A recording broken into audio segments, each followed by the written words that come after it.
and welcome to Nothing But Wrestling. In this video, I will talk about some of the greatest WrestleMania matches that were not main events. Ricky Steamboat versus Randy Savage at WrestleMania 3, March 29, 1987 at Pontiac Silverdome in Pontiac, Michigan. Steamboat and Savage had a great rivalry and feud where Savage rammed Steamboat's throat into a guardrail, which put Steamboat out of action for a while. So not only was this match for the Intercontinental Heavyweight Championship, but it was for Steamboat seeking revenge as well. The match was an amazing athletic feat with so many 2 counts and near falls. At the end of the match, Savage climbed to the top of the turnbuckle and was going to hit Steamboat with the ring bell. George the Animal Steele, who was in Ricky Steamboat's corner, took the bell back from Savage, pushed Savage down, and Steamboat rolled up Savage for the pin and the win. This match is considered by many to be one of the greatest matches in WWE history. The Ultimate Warrior vs. Randy Savage at WrestleMania 7, March 24th, 1991, which took place at the Los Angeles Memorial Sports Arena in Los Angeles, California. This match was an epic match. They had several great matches in their careers, including matches from 1989 in their feud. Also, they fought at SummerSlam 1992.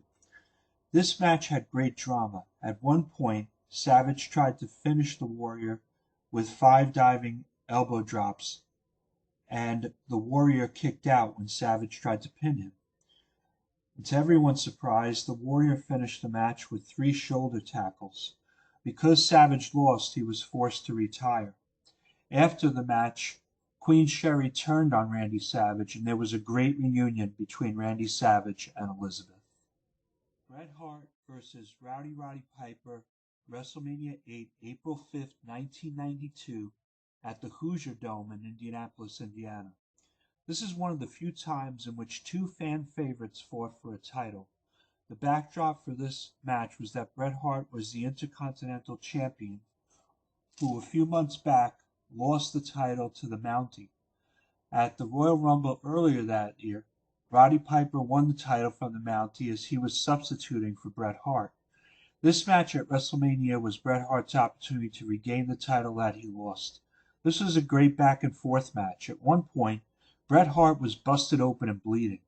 Roddy Piper was going to hit Hart with the timekeeper's bell, but chose not to. And in the end, Bret Hart reversed Piper's sleeper hold into a pin to regain the Intercontinental title. Owen Hart versus Bret Hart, WrestleMania 10, March 20th, 1994, which took place at Madison Square Garden in New York, New York. This match opened the show. This match was a surprise to everyone at the time, as many did not expect Owen to win this match. This win helped Owen Hart elevate his career to another level. Although Bret Hart lost this match, he came back later that night and beat Yokozuna in the main event for the WWF Championship. Shawn Michaels versus Razor Ramon at WrestleMania 10, March 20th, 1994, at Madison Square Garden in New York, New York. Earlier, the setup of this match was Michaels was the Intercontinental Champion, but due to a suspension, the title was vacated, and Razor Ramon went on to win the title in an episode of Raw. Shawn Michaels soon returned and claimed to still be the rightful champion.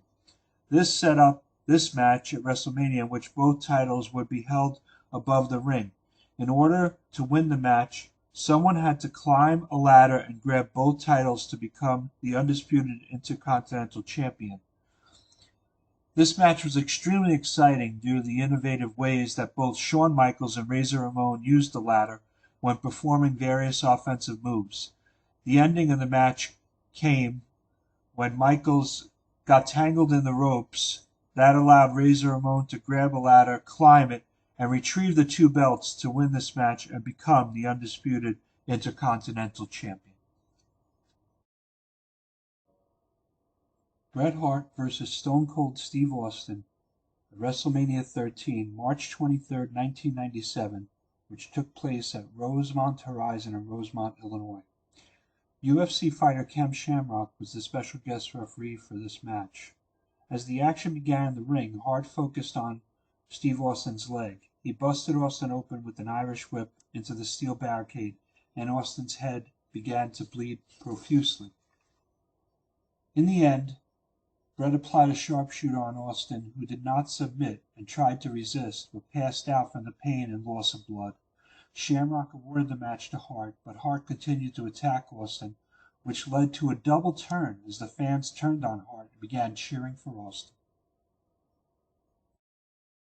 Edge and Christian versus the Dudley Boys versus the Hardy Boys at WrestleMania 2000, April 2nd, 2000, which took place at Arrowhead Pond of Anaheim in Anaheim, California. This was an epic match with a lot of daredevil, crazy moves. There was an awesome moment where Edge climbed to the top rope and speared Jeff Hardy, who was climbing a ladder. The end of the match saw Jeff Hardy deliver a swanton bomb off a ladder onto Bubba Ray Dudley through a table. As Jeff did so, Matt Hardy climbed the ladder along with Edge and Christian, who pushed Matt off the ladder through a table. This situation allowed Edge and Christian to reach and grab the championship belts that were hung from the rafters, thus gaining their first tag team championship. The Rock vs. Hulk Hogan, WrestleMania 18, March 17, 2002, which took place at the Sky Dome in Toronto, Ontario, Canada. Hulk Hogan, who was in WCW since 1994, made his long-awaited return to the WWF, and he came back with Kevin Nash and Scott Hall.